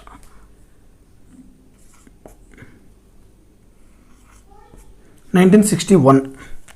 ఓకే, కతిక్ వర్సెస్ స్టేట్ ఆఫ్ బొంబాయి. ఈ కేసులో ఏంటంటే అండి, వీడు ఏం చేస్తాడంటే కతిక్ అండి, ఇది కతిక్ వర్సెస్ స్టేట్ ఆఫ్ బొంబాయి. వీడు కొన్ని సాక్ష్యాలు చెప్పడం కోసం వాడికి సంబంధం లేకుండా వేలిముద్రలు అనేది తీసుకోవడం జరుగుతుందండి. ఓకే, సో నా యొక్క పర్మిషన్ లేకుండా నా చేత వేలిముద్రలు తీసుకోవడం అనేది జరిగితే అప్పుడు సుప్రీంకోర్టు ఏమని చెప్తుందంటే, మన చట్టం ప్రకారము మీరు బలవంతంగా అతని చేత వేలిముద్రలు తీసుకోవడం అనేది తప్పు. మనకు అదే కదా ఆర్టికల్ 23 చెప్తుంది. 20 క్లాస్ 3 ఏమని చెప్తుంది, ముద్దాయి తనకు వ్యతిరేకంగా సాక్ష్యం చెప్పమని నిర్బంధించరాదు. వీళ్ళు ఏంటంటే మన సినిమాలో చూస్తాం, చేయి తీసుకుని అతని ఫింగర్ ప్రింట్స్ వేయించుకోవటం అట్లా అనేది చేయకూడదు. ఇది కొంచెం ఇంపార్టెంట్ కేసు అండి. ఇక్కడ మీకు మెయిన్గా తెలియాల్సింది ఏంటంటే, బలవంతంగా ఒక వ్యక్తి చేత సాక్ష్యం అనేది చెప్పించకూడదు.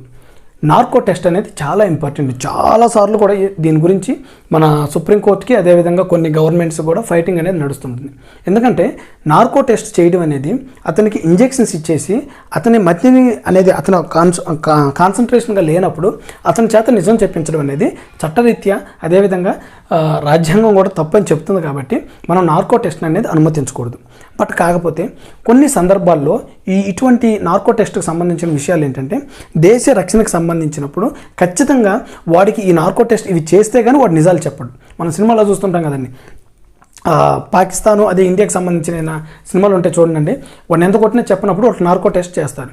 అయితే సుప్రీంకోర్టు ఏమని చెప్తుందంటే, చిన్న చిన్న కేసులు కానీ ఇటువంటివి ఏమైనా ఉంటే మాత్రం మీరు అటువంటివి చేయొద్దు. ఇటువంటి దేశ రక్షణకు సంబంధించిన అటువంటి సందర్భాలు తప్ప మిగతా ఎప్పుడు కూడా మీరు ఇట్లా వీళ్ళ చేత వేలిముద్రలు తీసుకోవటాలు కానీ అవి కానీ చేయొద్దని క్లియర్గా చెప్తుందండి. ఓకే, సో ఇంకొక కేసు చూసుకుంటే MP Sharma versus MP Sharma versus Sandeep.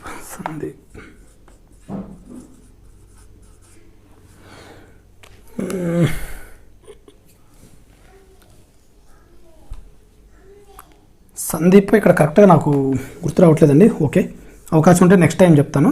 ఇది ఒకటైతే గుర్తుంచుకోండి. ఈ కేసులో ఏంటంటే మ్యాక్సిమం అతను మెజిస్ట్రేట్ అండి, అతని పేరు సందీప్ శర్మ సంపత్ శర్మ ఏదో ఉంది.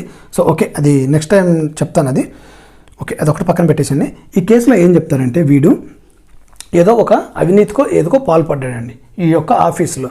అయితే సుప్రీంకోర్టు కాదు, మెజిస్ట్రేట్ ఏమని చెప్తుందంటే టైంలో సందీప్ అని చెప్తున్నాను కదా, ఆ వ్యక్తి ఏమని మెజిస్ట్రేట్ చెప్తాడంటే, ఇతని ఆఫీస్కి సంబంధించిన ఆ డాక్యుమెంట్స్ ఏవైతే ఉన్నాయో ఆ డాక్యుమెంట్స్ మొత్తం కూడా మీరు తీసుకువచ్చేసింది అని చెప్పి ఇతను ఆర్డర్ ఇచ్చినప్పుడు వీడేం చేస్తాడంటే, నేను చేసిన ఏ తప్పు అయితే ఉందో ఆ తప్పుకు సంబంధించిన డాక్యుమెంట్స్ మాత్రమే మీరు తీసుకువెళ్ళాలి, కానీ నా పర్సనల్కి సంబంధించిన అంశాలు ఎన్నో ఉంటాయి వాటిని కూడా మీరు తీసుకువెళ్ళటం అనేది కరెక్ట్ కాదు అని చెప్పి ఇతను కోర్టుకు వెళ్ళటం జరుగుతుంది.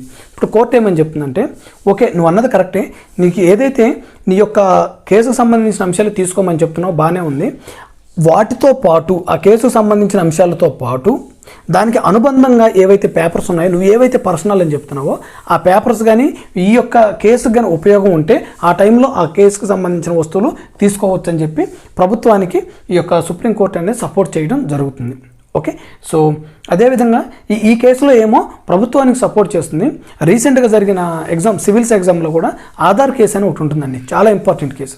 ఈ ఆధార్ కేసులో అన్ని డాక్యుమెంట్స్ తీసుకోవడం అనేది కరెక్ట్ కాదు, ఆ వ్యక్తి యొక్క ఏవైతే సీక్రెట్స్ ఉంటాయో అవన్నీ బహిర్గతం చేయడం కరెక్ట్ కాదని ఆధార్ కేసులో సుప్రీంకోర్టు ఈ విధంగా చెప్తుంది. బట్ ఈ ఎంపీ శర్మ ఈ కేసు ఒకసారి మీరు రాసుకోకుండా అండి, నేను కరెక్ట్గా చెప్తాను, నెక్స్ట్ క్లాస్లో ఏం చెప్తాను అతని గురించి. ఓకే, సో ఈ కేసులో ఏమో ఇలా చెప్పింది, ఆధార్ కేసులో ఏమో అలా చెప్పిందండి. ఓకే, సో టోటల్గా ఇదండి ఆర్టికల్ 20. మీకు ఇంకా గట్టిగా 2-3 క్లాసుల్లో ఆల్మోస్ట్ ఆల్ ఇవి ఫండమెంటల్ రైట్స్ నేను కంప్లీట్ చేస్తానండి. ఓకే, సో మెయిన్గా మీరు గుర్తుంచుకోవాల్సింది ఆర్టికల్ 20 అంటేనే మీకు మెయిన్గా గుర్తుంచుకోండి, నేరం చేయబడిన వ్యక్తిని రక్షించడం.